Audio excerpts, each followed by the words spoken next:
Here we go. Season 2, episode 4. This is the Run to Tibby podcast. I am your host, TJ Tibbs, aka Martin Lawrence III, with my boy Harry Hazen, aka Harry Potter, aka Bobblehead Face.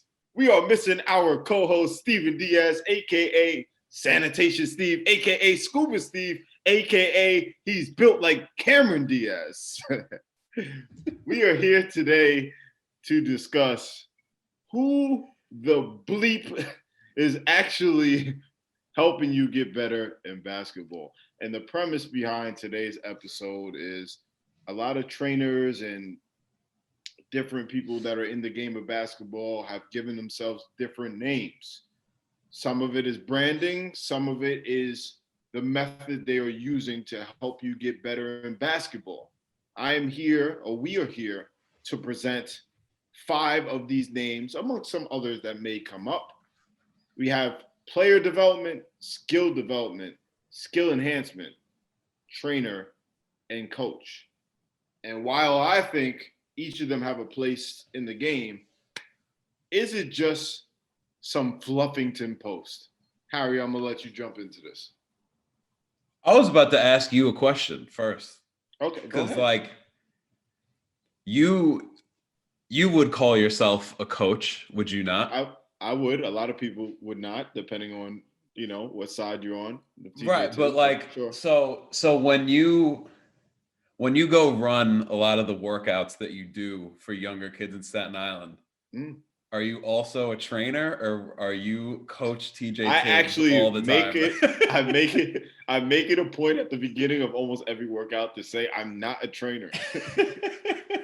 I say that all the time because I feel like the expectation when you come to a workout is that you're going to get trained. And sure, is what we're doing, is it training? Sure, but it's not. The way that I approach it like a coach, or I approach it like skill development. But I feel like I have each aspect in my bag. So I approach different In your workouts bag or in your bag or not. I wish I had a bag. The only bag I can run and grab this garbage bag that's in front of me, but I don't think it's appropriate. But I just feel like I have done all of the above. So as I was thinking about this episode and thinking about the different names that trainers or people in basketball give themselves, I thought it would be, it's pretty interesting because I don't know if they're consciously doing it, but I think it's pretty interesting to dive into what each one actually may be, and we may have different opinions about it. Yeah, I mean, I would like to not think that this somehow originated from some trainer that is trying to get a one up on somebody just by having a cooler name for themselves than basketball trainer. Like I don't know, but we're here. So I I would, mean, I guess I'll start with what I would call myself and what I think that means, sure, and we'll go from there. So if you sure. asked Harry Hazen, "Yo, what are you?" on out of that list of 5, as of right now, I would say I'm a trainer. Like I'm just a basketball trainer. Hmm. What that means to me is you call somebody, "Yo, I'm trying to get a workout in." I show up and I work you out. And that's Hmm. it. It's a Hmm. one-time thing. Why is that the case? And I think the why is very important. Why? And again, that is not to say I cannot fill or put on any of those other hats. We'll get there. But why am I just a trainer? I don't have a gym. That is, Huge. especially in New York City, that is literally the most important thing. So for me to say, it's usually me responding to phone calls or to calls to show up somewhere, or me trying to facilitate where can I go to work somebody out. That is usually not on a consistent basis because I can't control other people's schedules or other facilities that I'm not familiar with. So at that point, I'm usually doing these one-off workouts, especially now when who knows what basketball is. as far as like gyms that are open and closed or whatever. So I think a basketball trainer is someone who is showing up for just like a one-time thing. How can I provide value in this one session? So the opposite of that, you're saying, so people who are trainers and run a training business and see people on a somewhat regular basis, whether it be once a week, twice a week, once every 2 weeks, somewhat of a regular basis. Are you saying that all of those people are automatically not that they're not trainers, but they're in one of the subsets? All right, maybe I have to reform my answer because all right, I'll put it like this. I think a trainer is somebody who oh, what's that movie with Drew Barrymore and Adam Sandler where she like forgets everything? 51st dates. Yeah, like I think a trainer runs their workouts like they have Drew Barrymore syndrome. So like you show up, you show up, you run a workout, and like I'm like not I know I just thought this, but I'm like not even kidding because you'll see some people who I would consider, and they'd probably call themselves trainers, not by my definition, but by their own definition. And they'll run a workout for somebody, they'll film it, post on Instagram, whatever. And then the next workout, it'll be the next day, and it's something completely different. It has nothing to do with what they did the day before, which is insane to me. So I think that is kind of where, again, if I have a gym and I see the same kid every day throughout the week, but every workout there's no progression, it's just like what are we doing today, and I just thought about it, then that is where I think the you are a trainer. So I wouldn't say that if you have access to things that would allow you to, I don't want to say transcend that role because I don't want to put any position One above ahead of the another, other. Yeah, right? correct. Like I I don't agree. want to do I that, agree. but I don't think you can call yourself, and I'm sure this is where the conversation is going. I don't think you can call yourself a player development coach if there's no plan of development in place and you're just running workouts. You're just running these singular workouts. That is what I view a trainer as, someone who's running just these one-off Yeah. situations. And I think they all require different level of skills or a different group of skills, right? I think Mm-hmm. it's a skill to walk into a place you might have never worked somebody out. You know, you're going to work them out once or once in a while, and you got to give them something of value. Um, I think there's a Absolutely. skill. There's a skill in that to keep the person engaged, to do something that's challenging, to be flexible enough to adjust to something that's challenging or something that's going to help them. You know, sometimes being a trainer and putting through somebody who's going to get a good sweat and some maintenance. You know, so I don't think there's anything wrong with that. But And you're yeah, talking to someone who is here, not to say I'm like big time or anything, but I have got to the point in my career of a basketball human because of the skill of doing that. right. And I was able to, from those initial like one just met you, hey, how you doing? I'm Harry. Let's start this workout. We built those relationships with the kids and the other guys that we work out to the point where we're now a part of a more long-term like development process. You know what I'm saying? But Right. I think a lot of people think, you hear a lot, oh, it's easy to work out good players. I mean, yeah, Mm. it's easy to work them out, but it's not that easy to sort of catch their attention for them to continue working out with you as a choice. Like for them to reach out to you, not for you to be the guy that has a gym that they just show up to because you Mm. have a gym. For you to create a relation or foster a relationship based off one workout, that's not that easy to do. And I've ran shitty workouts for people, and it happens. It happens. But there is definitely a skill in that one workout. I think that's really underrated, I think. Yeah, I never really got that, even though I know that a lot of times you guys were getting subliminally attacked on social media with certain things. So maybe it's because of my what I know you guys do and how you feel about the game of basketball. And like, Mm-hmm. I never really got why people get so mad about guys working out with trainers like after they have some notoriety. Like I don't really get that because it's not like you guys are fanboying and hounding people to come down to the gym and work out with you like because they're nice. Like I don't get it. Like if you were with somebody who wasn't that, didn't have that much notoriety and you helped them get to that point, I think that's amazing. I think that's tough. Like that's great, but Mhm.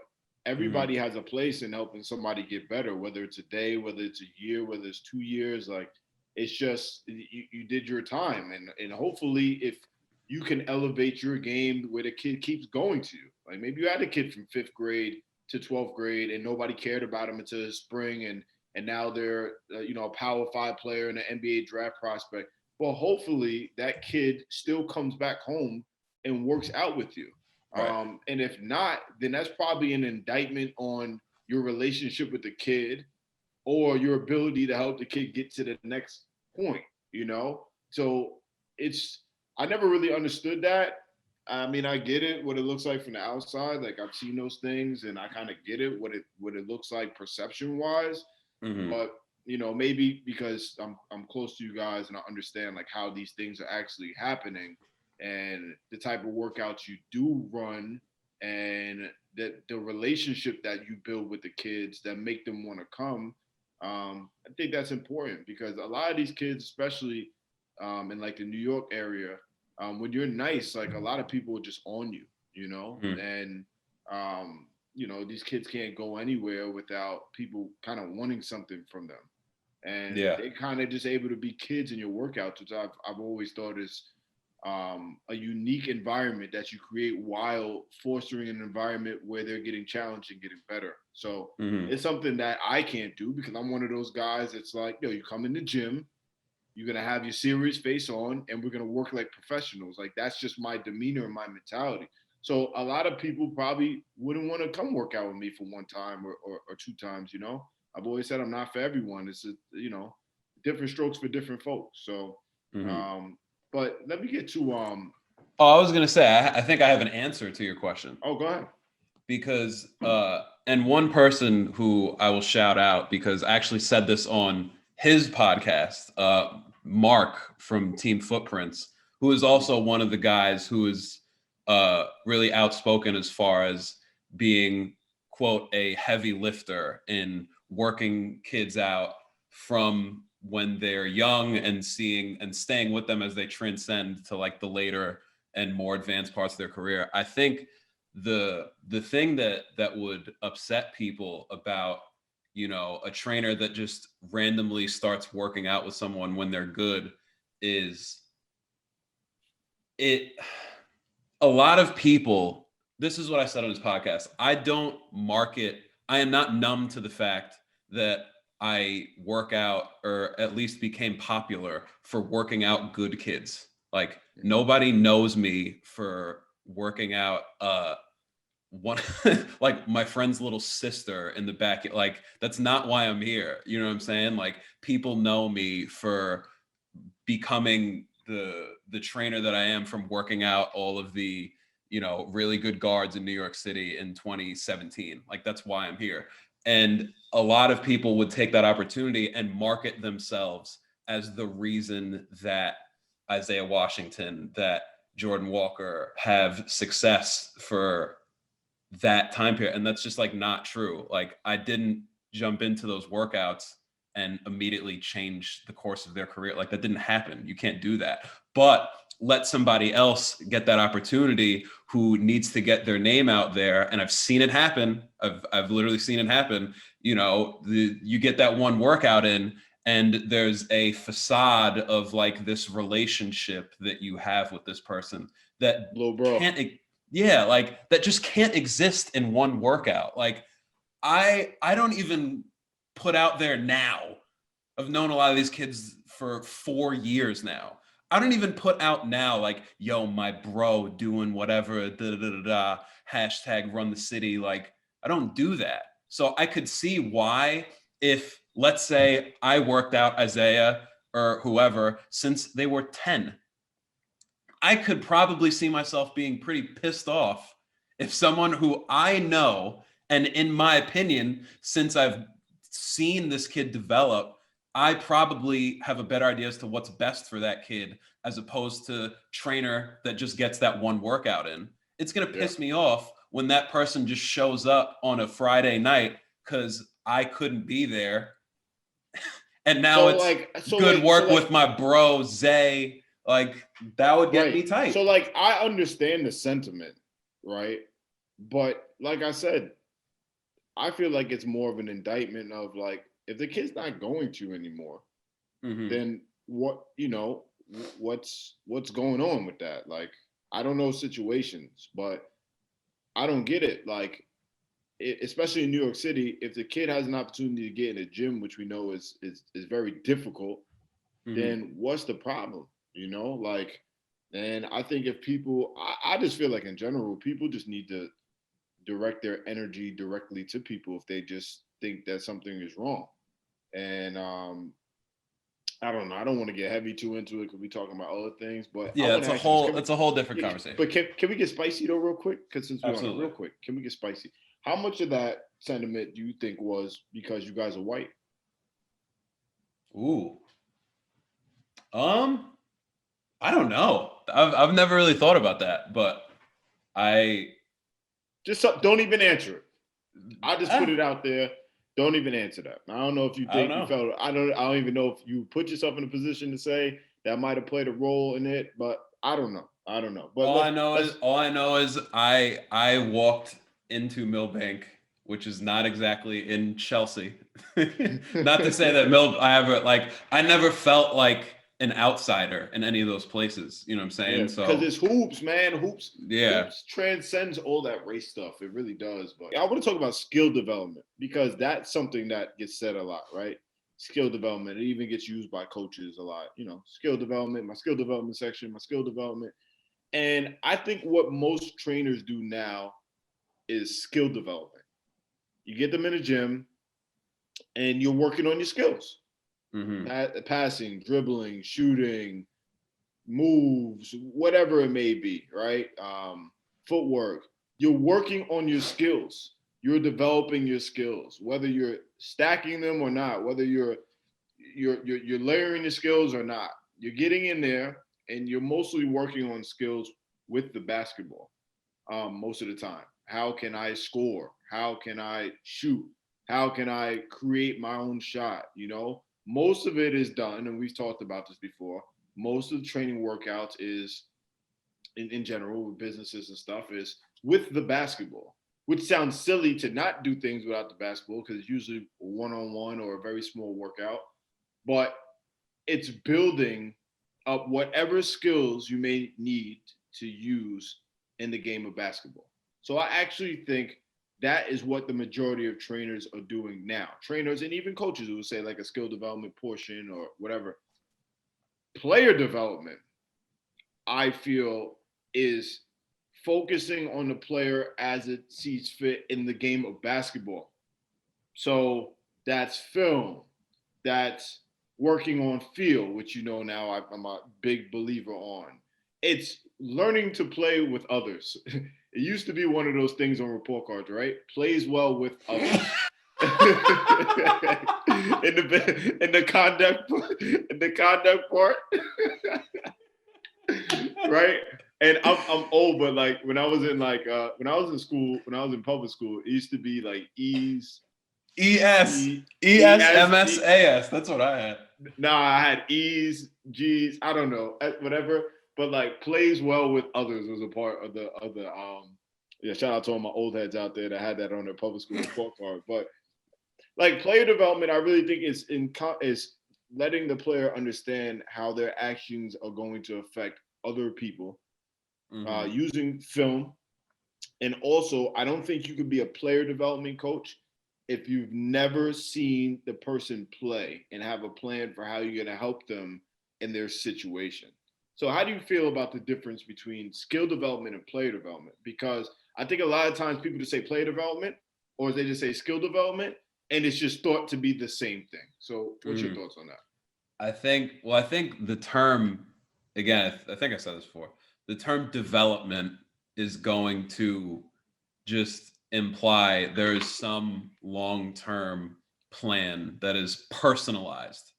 I think that's a key phrase, is that I can't create a skill or player. You cannot create a development plan that is identical for two people. It's not possible.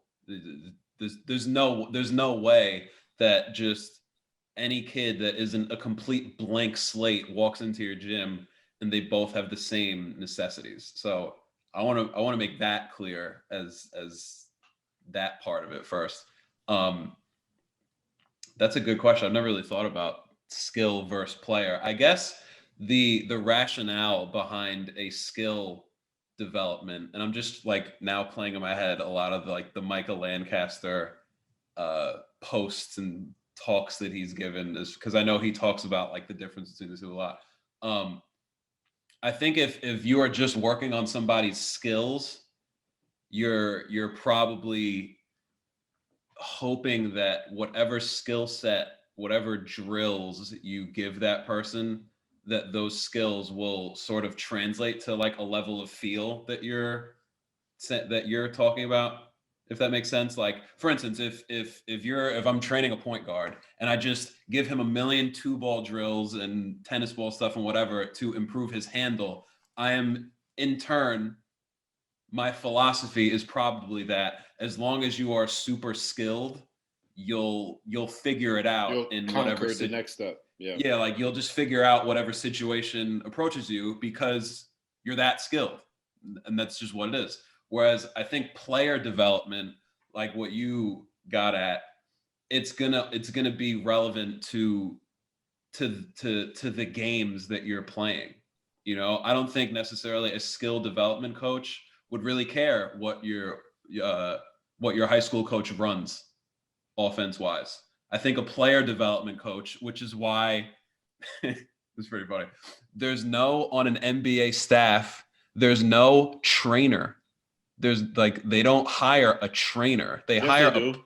Yes, they do. The trainers, they tape the ankles and shut up. They don't hire a skills trainer. There's no skills trainers on staff. They hire player development coaches. That's just what they do, because yeah. there's got to be a line of communication between what the head coach has this player doing, and then the player development coach develops that. I don't remember if you said this on the pod or when we were talking about this like personally, but multiple people have a hand in your development, whether it's directly or indirectly, right? So you're a player development coach, you're kind of encompassing what the coach is kind of setting out for that player. And what I think is really important about, I don't think any player development workouts can be done one on one. And maybe let me not say any, but I think most of it, and I'm not saying there has to be other kids in the workout or other players in the workout, but like you could have a player development workout with one player and two trainers, two facilitators running that, that are showing some sort of read and having the person, doing something off the read. I think it's really important when you're talking about player development that, let's just take a pin down, for instance. Skill development, pin down situation. You can put a cone there that is the pin down. You can have somebody or one of the kids on a line set the pin down. They come off, you work on their footwork, they shoot it. The next part, you have somebody make a dummy read. Do you reject it and go under, backdoor for a layup? Do you curl it if you're being chased, right? Do you straight cut if somebody tries to shoot the gap or fade or whatever the case may be? Player development is, okay, I got Harry in the workout. They don't run any pin downs in their offense. I'm not running. We're not doing this. Yeah. That's player development. You know what I mean? Like, there's been so many times I've seen workouts where 4th and 5th graders are coming off pin downs. And it's like, okay, well, if you have a group of 4th and 5th graders doing this and they don't run pin downs, it doesn't make any sense. Now, if you have a 5th grader and you're working on skill development and you're trying to expose them to stuff that may happen in the future, you're trying to build their skill. I've always talked about, exposure versus what they're trying to, what they can do right now. So that's two totally different mindsets. Like, there's no way I should walk in if you have a 6 o'clock and a 7 o'clock session. That if you're a play development, the sessions can be similar because of your philosophy, right? You could have a philosophy as a skill development coach and a play development coach. They should be similar, but they certainly should be a different workout. They should have a different emphasis. They should be building on the last time that you've seen them. That's why I'm huge on, if I work out with you, I have to work out with you twice a week. If we want to see growth and you don't just want me to keep you busy, I have to see you twice a week because we need time to build on stuff. And I don't mean time just to, and I love what you told me the other day. I don't mean time just like, all right, we're in the gym for 2 hours, we're working. Like, I need 2 sleeps time. I need 2 sleeps. I need to work on something. I need you to go to sleep for 48 hours. I need you to come back and I need us to work on that again. I need you to go home and think about it. Or I need you to go home and not think about it. I need you to, whatever it may be, and then come back and let's jump into that. So not necessarily doing over and over and over in one day, because that does help to an extent, but you got to be able to come back to it and do it. And then you got to learn how to do, you got to be able to do it without even thinking about that. We talked about that in another pod. That is the highest form of your development, is doing something without even knowing that you're doing it. So that's the goal. I think there's definitely a place for all these things, but I think there's a place where a player development coach would have to turn into a skill development coach. Does that make sense? So for instance, like by your definition, if a player development guy is, putting someone through game actions and things that are relevant to you, or, whatever. Let's say, and I think just ball handling is just the easiest to use this kind of example for. Let's say I had a 6'4" swingman / just, like a versatile 3-4 guy. If I wanted that guy to, in that next season transition to, now I want you at least coming off a couple ball screens a game, and taking more of a ball handling responsibility. I don't think you can only accomplish that by, all right, let's like give you pick and roll reads and just like run through that shit all summer. Because at some point, you still do need the skill of ball handling. You know what I'm saying?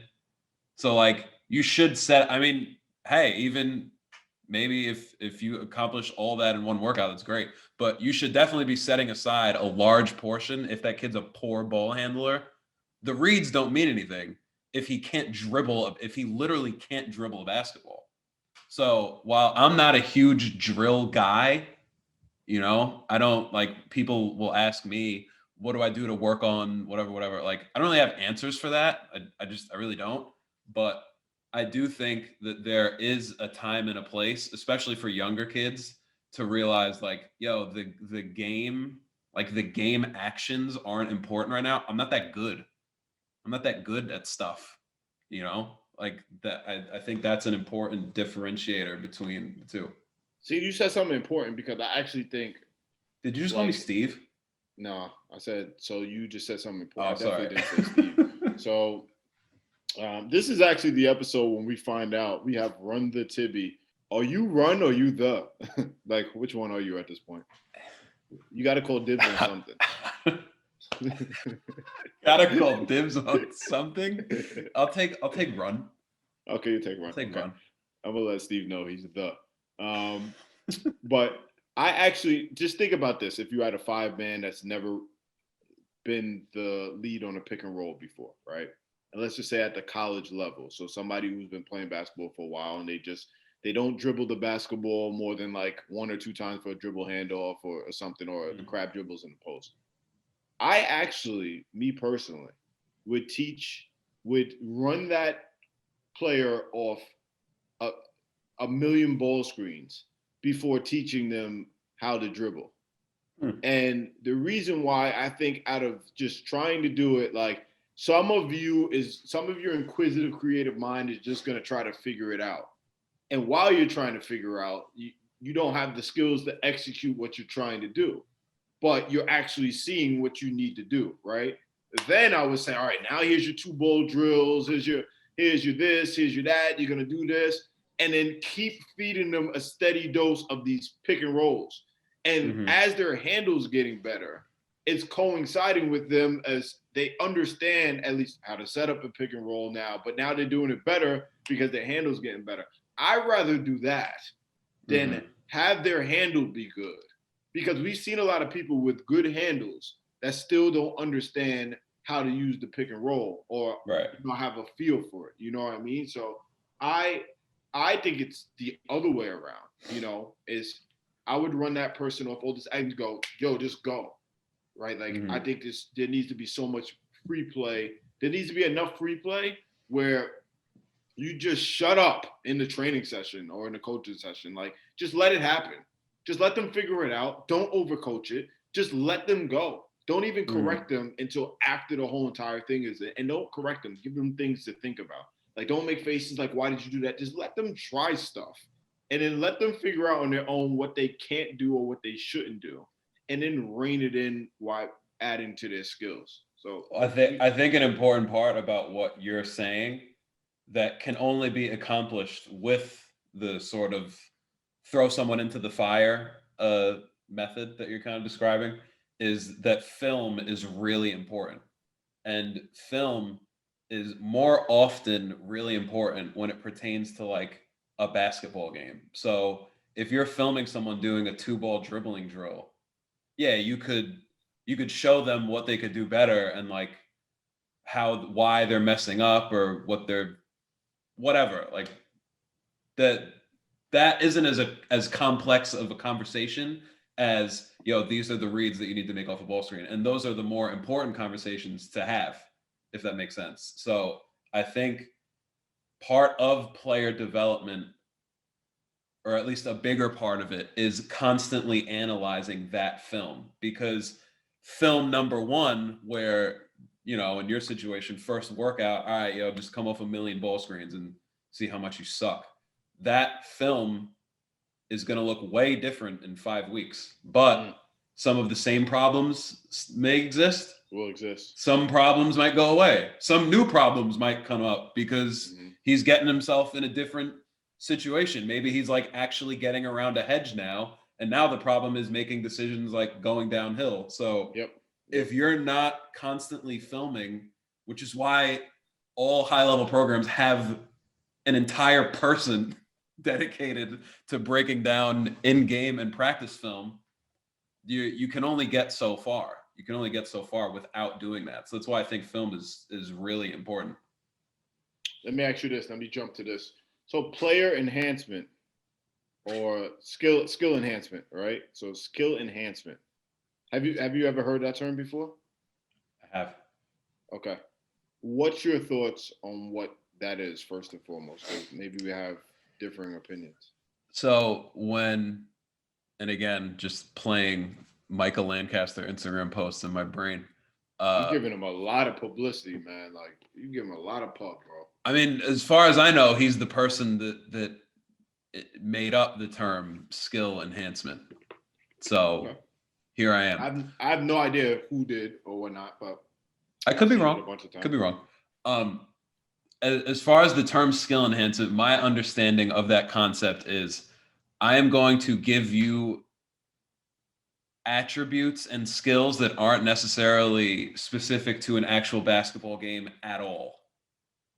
And in reference to a previous point that I made, the philosophy is that those attributes will give you the skills to react and have feel in whatever situation, because you've acquired sort of the ability to react through the skills that you're doing. So like, for instance, if you're picking up hold on, I'm getting my Webster's dictionary to look up what you just said. But go ahead, keep going.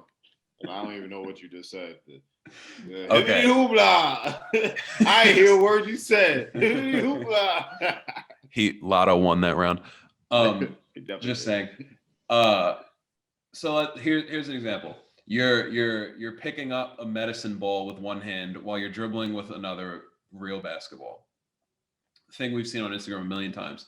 And the initial response from 90% of people that watch that is there's no medicine ball in one hand. Why am I doing this?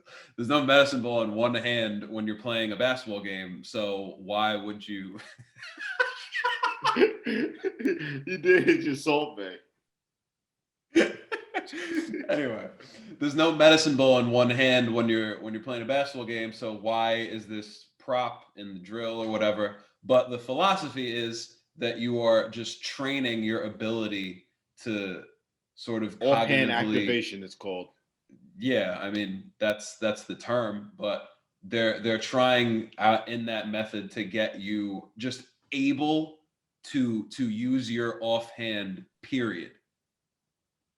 You know what I'm saying? And that's not specific to a particular game action or, you know, situation. It's just here's the skill that we want you to have. And then yeah, it has nothing to do with the game, but maybe when you get in a game, oh shit, I'm actually like swiping people off on my drives now because like this is a comfortable sort of thing for my brain to. See, I personally like, and I don't fully understand it.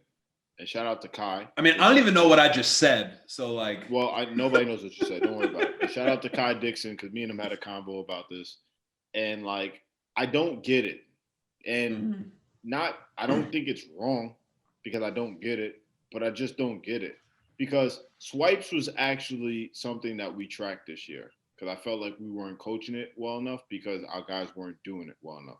There's a lot of things that we don't do well enough, and it's because we're not coaching it well enough. We're not emphasizing it enough.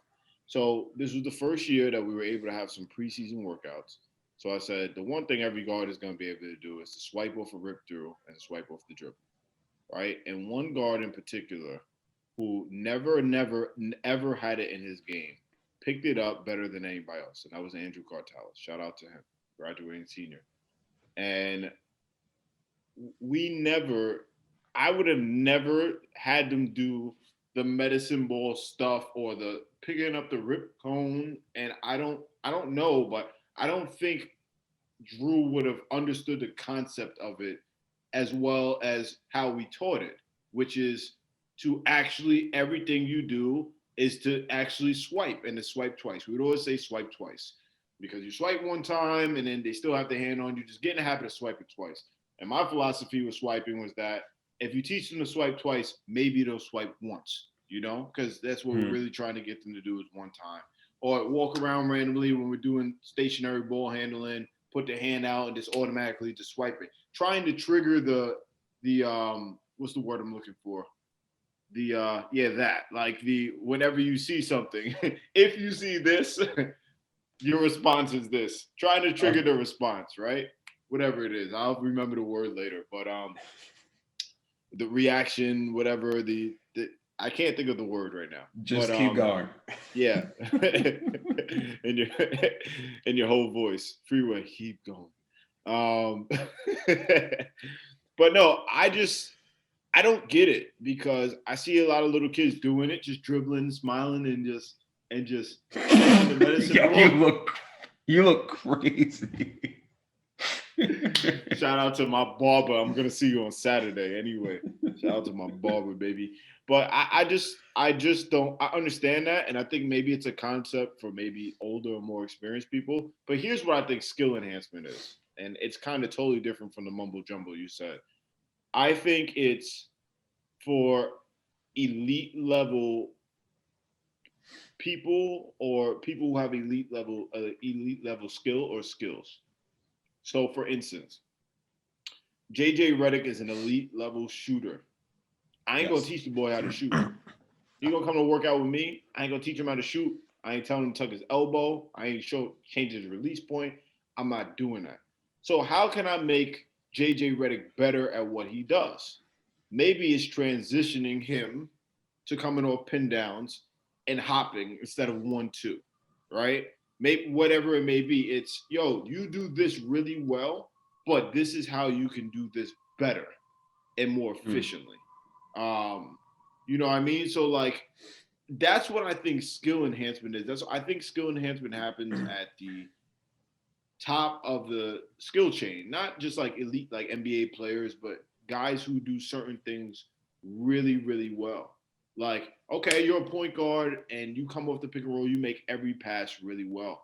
But all right, let's start making one hand passes. Let's start controlling your eyes more. Let's start working on that stuff and enhancing the skill that you have. That's how I look at it when I think about skill enhancement. It's just really taking something that somebody does really well, focusing on that, breaking it down even more, and making that even better. Especially for people who specialize, like, yo, like you shoot corner threes or you have drives out of the corner the majority of the times you're playing. So we're working out of drives out of, like, if we're just warming up, taking layups, you're not taking layups from the 45, the wing, or the top of the key. All your layups are going to be just taking warming up. Same layups that you do warming up, you're going to do it from the corner. And I think that is skill enhancement because different things, you have to get used to a layup from the 45 and a layup from the corner are two totally different skills, right? Mm-hmm. Two different angles, two different reads on passing, and all that. So, what do you think about that? I think it's astonishing how different your definition is than mine. Well, first of all, it's not even mine, which goes back to a previous thing I've said, is that you shouldn't play the game of telephone as a trainer. Like you should do your homework on shit before you start just doing other people's drills and props and method. Like know what you're talking about, because I clearly don't know what I'm talking about when it comes to skill enhancement stuff. I guess what you're saying would be more of like a maintenance kind of job. I don't know if Like, you're not if running. I brought this up in maybe the last pod. Like, we're not doing the same workout with Brandon Ingram and JJ Redick when it comes to right. shooting. Yeah, I agree. You're not. You're not Mm-hmm. doing the same thing. Like I've read articles about Chip England, who was the shooting coach for. I don't know if he's still the shooting coach for the Spurs. I think he is, Spurs. but how he used to just have like Steve Kerr. They just be sitting around for 10 minutes to just be talking about something. He'll have him read like a newspaper article, and then he'll just hop up, throw Yeah. him the ball, and he'll have to make the three. He had to practice like shooting cold, which Yeah, was like, I think that shit is genius. yeah, yo, like it might be an hour, you might get 10 shots up. You know what I mean? Yeah. Like, and I do think it's genius because I had this argument the other day, and I'm starting to believe this about how do you make your team a better free throw shooting team? And it's like, well, in practice, you always shoot them better than you shoot them in a game. Yeah. Right? Why? Well, I'm a big believer in not taking free throws in any increments but twos. Only take free throws in twos. Don't take them in threes. Don't take them in fives. Certainly don't take them in tens. Don't Mm-hmm. take all these free throws in a row because you only shoot one or two free throws, sometimes three, in a basketball game, right? How can we recreate the concentration that's needed on a free throw? So, what I'm a big believer in now is you should be shooting some free throws from 12 feet, right? The free throw line is 15 feet. You should be shooting some from 12, and you should be shooting some from 18 with the same free throw routine because it takes a different level of concentration. The hardest shot to make in a workout when you shoot from one spot is the first one. After you make the first one, you have like the arm angle and the touch that you're just It's repeating. cruise control. Yeah, you're just repeating the same motion pretty much. But it's a different type of skill to, all right, if you're shooting from 12, then you're shooting from 15, then you're shooting from 18, then you're shooting from 15, then you're shooting from 18. It's a different type of focus that you need because you need a different type of shot from each one. A little bit different, but a Yeah. different one. So nobody misses a free throw in a game because they haven't practiced their free throws enough. Yeah. It's because their concentration level is a lot different than it is when they actually practice. So when you're practicing free throws and just shooting 10, 20 free throws in a row, you're actually doing yourself a disservice, in my opinion, more than you're actually practicing the skill of shooting a free throw. You know what So I I mean? guess the best way to practice free throws would be just run for 10 minutes and then And then shoot start two shooting. and then just shoot 2 free throws and then run again. Well, what I like to do is you shoot two from 12 feet. Then, if you're doing with a partner, then you shoot two from 18 feet. Then you shoot another two for 12 feet. Then you shoot another two from 18 feet. And then you shoot two from the line. So constantly Wow. moving your eye angle and never shooting from that until the last two of the 10. Um, I think that's really big. Like something that I'll do this year, like every once in a while, we do a free throw drill where we have to make 12 in a row at the main baskets. We have 6 baskets in the gym.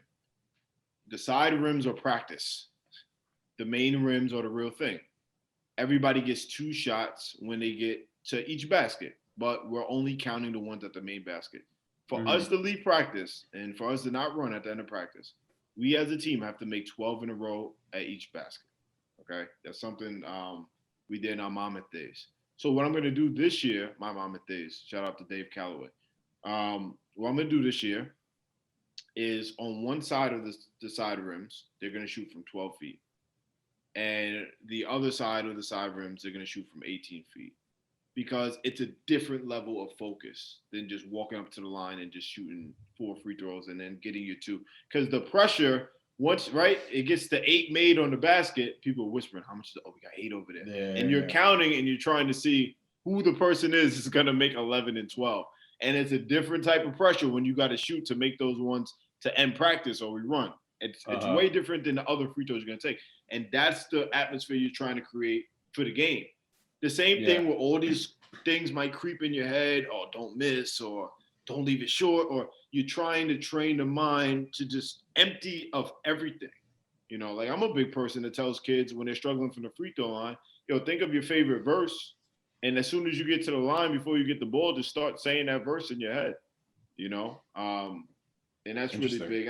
And I forget who told me. Forget who told me this about R.J. Barrett and the clenched jaw thing, which is another player development thing. RJ was struggling from the line. And I want to give this person credit. I forget who told me this. But the fact is, I think Doug Elwell told me. Shout out to Doug. Big friend of the pod, right? So Doug Elwell told me this. RJ's trainer Drew is Hanlon. who? Drew Hanlon. Drew Hanlon was discussing about RJ Barrett struggling from the free throw line. And his mouth was closed. So I guess his demeanor he had a clenched jaw. So it's just like an uptight demeanor. Yeah. But now, if you watch him on the free throw line, he has his mouth open, which is more of a relaxed state. And it made a lot of sense to me. You know what I mean? Because when Ladies and gentlemen, if you want to make free throws, spin the ball out. No, but listen, if it works, right? Yeah. So right. that's the most important thing. And yes, that is the most important thing. Open your works. mouth. It's the most important thing. That it works. And then obviously, what do you think? Because I think trainers can be coaches, but what do you think of coaches? So I'm someone that was. Why am I talking to myself like it's past tense?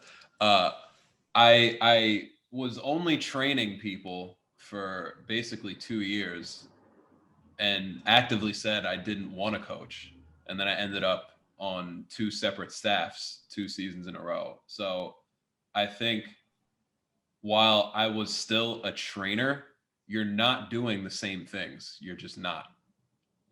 So yes, a trainer can be a coach, but you have to be cognizant of the fact that you're not doing the same things that you were doing as a trainer. You have to take the skill set of a trainer and the eye that you gain for just looking at certain things that you hopefully have, and figure out how you're going to provide value as a coach, because a coach doesn't have an hour with every single kid. A coach has to, like what we're talking about, a coach has to be doing things on a court as far as workouts are concerned that are relevant to what the coach who hired you wants them to be doing on the court. So you don't have, which is what I loved about training, is I can go into a workout with anybody and I can choose to have as much freedom as I want. I can show you something brand new, and if you trust me and it works in a game, awesome. Like there's validation that what we worked on is a thing. But I don't think you're going to get that same level of freedom if you have a kid working on a move or a scenario that just is not relevant to the record that your head coach needs to keep his or her job. You know what I'm saying? So Right. that's where I think, and just, I mean, I said it before, you don't have the same amount of time allotted. Like I said it before, I was used to running 90-minute workouts. I had to figure out how am I going to work out 10 kids in 20 minutes. So like you literally can't do the same things in the essence of efficient time. So you really have to, while the experience of both will be valuable and help translate to the other, you are not doing the same thing. And you should not, to anyone that is going from one to the other, you should not go into either of those things expecting them to be similar in role or in execution at all. Yeah. At all. And a great point. And for me, I just think that I'm probably a little old school with this, but I think coaching is about relationships first. So I think it's easier to kind of insert your will or your personality when you're training or you're doing player development or all that, even when you're coaching sometimes. But I think a true coach really knows that it's not about themselves and does anything to build a relationship with the kid or kids and tries to maximize their potential. And I think you can only truly unlock it when you're really developing that relationship. When it's stuff off the court, when it's multi-layered relationship, and it's not just about what are you giving me, either from the player or from the coach.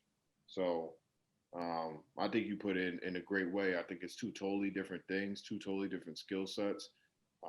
It's different. Sometimes as a coach, you don't even get around the player development stuff depending on what part of the year it is and depending on what your philosophy is, Like you might just say, oh, we do 20 minutes of ball handling every day or 20 minutes of player development stuff every day, no matter what. But like, my philosophy is the later in the year we are in, like the less we're actually on the court on our feet. We're not. Guys are doing prehab stuff in the weight room or in the film room, and we're on the court and really just doing maintenance. Just making sure guys are keeping their conditioning up, and we're sharpening some things we need to sharpen on, and we're doing game prep. So, you might walk into our practice in February, we might practice for 45 minutes. So, like I'm really a big believer in that. So it's all about your, philosophy towards things like that. So yeah, I think one last thing that was definitely relevant for me going from training to my first coaching experience is that High, like a super high discipline Catholic school environment, is that like, and this was really hard. Hold on. You can't call it a Catholic school environment when the school was Long Island. Sorry. Yeah. Look, I'm not religious, so I get confused with that stuff a lot. A religious institution such as Long Island Lutheran Middle and High School is that as a trainer, you have free reign over your personality and how you act. Like I, as Harry Run Tibby, when I show up at a gym with a Run the City shirt on and it's my workout, I can act however I want. I can be myself. You know what I'm saying? Like I can do that because who's telling me not to? And for someone like me who has a very like loud, goofy, I'm like always smiling, always joking, trying to use that as like the motivating factor.